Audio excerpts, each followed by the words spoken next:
কৃষ্ণ বন্ধু বান্ধৱীসকল আই বাপ সমস্ত আপোনালোক সকলোলৈকে ভক্তিভৰা সেৱা নিবেদন কৰিছোঁ আৰু ববিতা ফুকন চেনেললৈ অতি আদৰেৰে স্বাগতম জনাইছোঁ। আপোনালোকৰ নিশ্চয় সকলোৰে ভাল আৰু ভগৱন্তৰ ওচৰত প্ৰাৰ্থনা কৰিছোঁ সকলো ভালে থাকক। এয়া মই এটি চয়া চাপৰ ৰেচিপি আপোনালোকলৈ আগবঢ়াবলৈ লৈছোঁ। চাপখিনি কেনেদৰে মেৰিনেট কৰিলোঁ, কেনেদৰে ইনগ্ৰিডিয়েণ্টছখিনি ৰেডি কৰি লৈছোঁ তাকে আপোনালোকক সুন্দৰভাৱে মই দেখুৱাই দিম। চাই ল'ব, বহুতেই টেষ্টি হেল্ডি ৰেচিপি হয়। এইটো নিৰামিষ খোৱাসকলৰ কাৰণে বিশেষকৈ প্ৰয়োজন বুলি ক'ব পাৰি এইখন ৰেচিপি।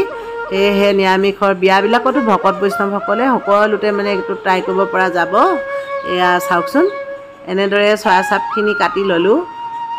এইটো মানে দীঘল দীঘলকৈ থাকেতো, টেমাটোত ছডালমান লাঠি থাকে আৰু ষ্টিক, ছডাল ষ্টিক থাকে। তাকে ধৰক তেনেকৈ দীঘলকৈও বনাব পাৰে, তাতে পিচ কৰি লৈ, কিন্তু ভাল নালাগিবতো এনেকৈ কাটি লৈছোঁ। আজি গোল পিচটো কৰা নাই, গোল পিচৰ ৰেচিপিও মোৰ দিয়া আছে। আজিতো সেই মাংস যে বনাই সেইটো ষ্টাইলতে বনাবলৈ লৈছোঁ, অলপ মানে ট্ৰাই কৰিছোঁ। তাকে ধৰক এইটো ফালি ফালি ল'লোঁ মই চাপটো দেই, ফালি ফালি ল'লোঁ। লৈ এতিয়া ইয়াত ধনিয়া, এইটো ধনিয়া বেষ্ট ৰেচিপি বুলি ক'ব পাৰে, ধনিয়া বেষ্টৰ নিচিনা আৰু মানে ধনিয়াটো লাগেই ইয়াত, গতিকে কেঁচা ধনিয়া নাই। সেইকাৰণে মই ইয়াত গোটা ধনিয়া দিলোঁ, ভাজি লৈ পিচি লোৱা, অলপ ঘি দিছোঁ আৰু হালধি, সোৱাদ অনুসৰি নিমখ, সকলোখিনি দি ধুনীয়াকৈ মানে মেৰিনেট কৰি লৈছোঁ। ঘিটো গলায়ো দিব পাৰে দেই, মই তেনেকৈ দি দিয়া হ'ল। গলাই দিলে এনেও গলিবই ধৰক আৰু, সানি দিওঁতে সান খাই গ'লেই, সেইকাৰণে তেনেকৈ ল'লোঁ। আলু কাটি ল'লোঁ, পিঁয়াজ কাটি ল'লোঁ ইয়াৰ সৰহকৈ। এইটো চাপটো চয়া চাপ খাইছেই সকলোৱে চাগে, কোনেনো নোখোৱাকৈ আছে। নোখোৱাসকলেও মানে ট্ৰাই কৰিব ধৰক। মাছ মাংস খাই থকাসকলে ইমান এইবিলাক ৰেচিপি ট্ৰাই নকৰে বাৰু। ইয়াত এতিয়া লং, ইলাচি, ডালচেনি এনেকৈ পিচি লোৱা অলপ দিলোঁ। তেল পিঁয়াজ দি তেজপাত দিলোঁ, গোটা জিৰা দি দিছোঁ। গোটা জিৰা খালে বহুতে ভাল হয় স্বাস্থ্যৰ কাৰণে, গেছ হজম হোৱা, মুঠতে বহুত ক্ষেত্ৰতে ভাল আৰু মানে গোটা জিৰাটো। এয়া দিলোঁ জিৰা, জালুকৰ গুড়ি দিলোঁ। তেলটো যিমান পৰিমাণৰ খাই দিব পাৰে দেই, তেল সৰহকৈও দিব পাৰে ইয়াতকৈ, কিছুমানে কমো খায় ন, বইল খায়তো কিছুমানে, বইল খোৱাসকলেতো তেলটো কম খায়, কম দিব পাৰিব। আকৌ বেছি তেল খোৱাসকলে বেছিকৈ দিব পাৰিব। মই ইমানটো জোখতে দিছোঁ আৰু। এতিয়া দি দিলোঁ বিলাহীকেইটা, বিলাহী পিচি লৈও দিব পাৰিব।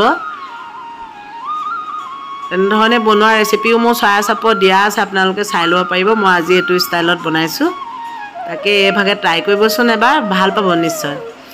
এয়া মেৰিনেট কৰি থোৱা চাপখিনি এতিয়া দি দিছোঁ। মছলাখিনি ৰেডি হ'লেই, এতিয়া চাপখিনি দি দিছোঁ। এতিয়া ধুনীয়াকৈ ভাজি থাকিম।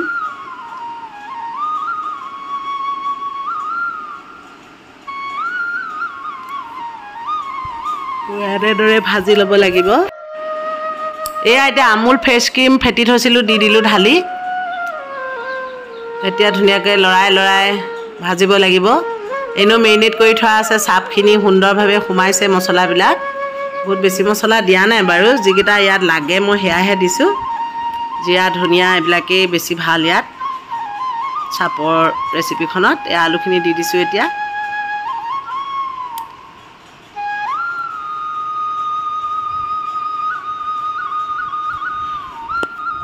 যিমানে লৰোৱা হয় সিমানেই ভাল হয়, ৰেচিপিবিলাক সোৱাদ হয় ন। এয়া ঢাকি দিছিলোঁ, এয়া চাওক এতিয়া ধুনীয়াকৈ উতলি আছে। এতিয়া গৰম পানী অলপো ঢালি দিম, অকণমান গৰম পানী দি দিলে ভাল হ'ব ঠাণ্ডা পানী দিয়াতকৈ। এয়া গৰম পানী ঢালি দিলোঁ। উতলি আছে, উতলি তেল এৰালৈকে সুন্দৰভাৱে উতলাব লাগিব। আপোনালোকে মোৰ ভিডিঅ'বিলাক চাব দেই, চাব আৰু লাইক কৰিব, বন্ধুসকললৈ শ্বেয়াৰ কৰি দিব বুলি আশা কৰিলোঁ। বাটাৰ দি দিছোঁ অলপ, বন্ধুসকললৈ শ্বেয়াৰ কৰি দিব, কমেণ্ট যোগে জনাব কেনেকুৱা পালে। আৰু ছাবস্ক্ৰাইব নকৰাসকলে ছাবস্ক্ৰাইব কৰি ৰাখিব, আপোনালোকৰ সঁহাৰি অবিহনে একো নাই। এয়া আকৌ ঢাকি দিছোঁ, অলপ দেৰি উতলিব। উতলাৰ পাছত এয়া চাওক তেল এৰিছে ধুনীয়াকৈ, তেলটো এৰি আহিছে আৰু বহুত টেষ্টি হেল্ডি ৰেচিপি হয়, কৈছোঁ নহয়। কাৰণ নিৰামিষ খোৱাসকলৰ কাৰণে বিশেষকৈ প্ৰয়োজন, মানে স্বাস্থ্যৰ কাৰণেতো লাগেই নহয়নে। এয়া চাওক ধুনীয়াকৈ তেলটো বিৰিঙি আহিলে আৰু বহুত ধুনীয়া হৈছে। এনেদৰে ট্ৰাই কৰিবচোন, মই ৰন্ধাৰ আগতে ভাল পাব নিশ্চয়। এয়া অকণমান আপোনালোকলৈ বুলি উলিয়াই আগবঢ়াইছোঁ। এনেদৰে জলকীয়া দুটা গাৰ্নিছ কৰি আপোনালোকলৈ আগবঢ়াইছোঁ। আপোনালোকে ভিডিঅ'টো যোনসকলে শেষলৈকে চালে সকলোলৈ ধন্যবাদ জ্ঞাপন কৰিছোঁ। নোচোৱা সকলোলৈও ধন্যবাদ জ্ঞাপন কৰিছোঁ। আকৌ নতুন ভিডিঅ' লৈ অহাৰ আশাৰে প্ৰতিশ্ৰুতিৰে আজিলৈ আহিছোঁ। Bye bye.